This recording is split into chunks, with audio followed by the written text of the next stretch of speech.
আজকে আমি বানাবো কাতলা মাছ দিয়ে সবজি দিয়ে পাতলা ঝোল। আমি সব রকম মশলা বেটে নিয়েছি। এতে জিরে, ধনে, মৌরি, কাঁচা লঙ্কা আর একটুখানি হলুদ দিয়ে আমি বেটে রেখে দিয়েছি। এবার তেল গরম হয়ে গেছে। আর একটা ছোট টিপস জানিয়ে রাখি সকলকে, এই গরম তেলে একটু নুন ছড়িয়ে দেবেন। ছড়িয়ে দিলে তাহলে আর মাছ কড়ায় বসে যায় না। ভাজতে গেলে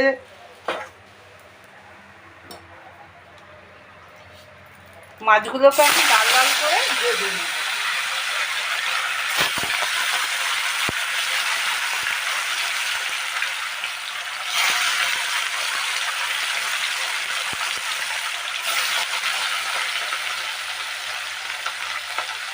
এইভাবে আমি লাল লাল করে ভেজে নিই।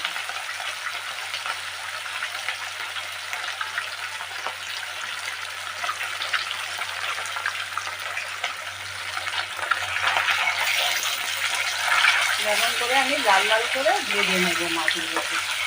দেখছেন নুন দিয়েছিলাম বলে কড়ায় বলবো না।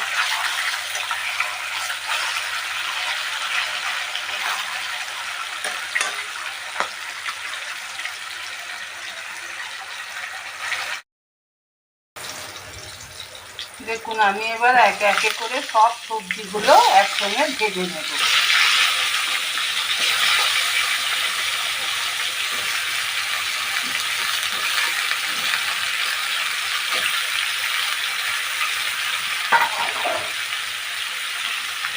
যে যেমন খাবে সেরকম পরিমাণ মতো নুন দিয়ে ভেজে নেব।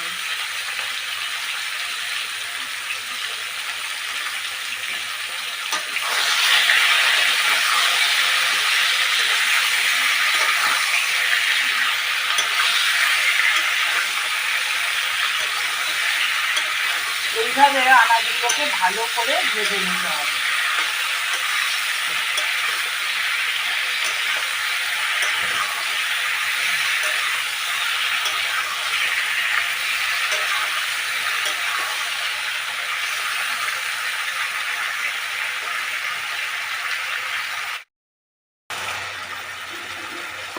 এবারে দেখুন আমার মশলাটা কষা হয়ে গেছে। তরকারির মশলাটা দেখুন এই যে এইভাবে তেল ছেড়ে দিয়েছে। এবার আমি গরম জল করে রেখেছিলাম, গরম জলটা দিয়ে দিলাম। পাতলা ঝোল তো একটু বেশি করে জল দিয়েছি।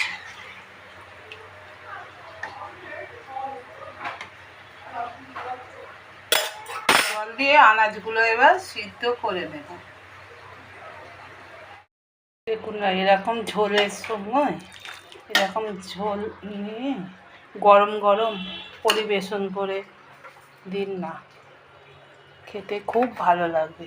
আপনারাও খেয়ে দেখবেন কেমন লাগে।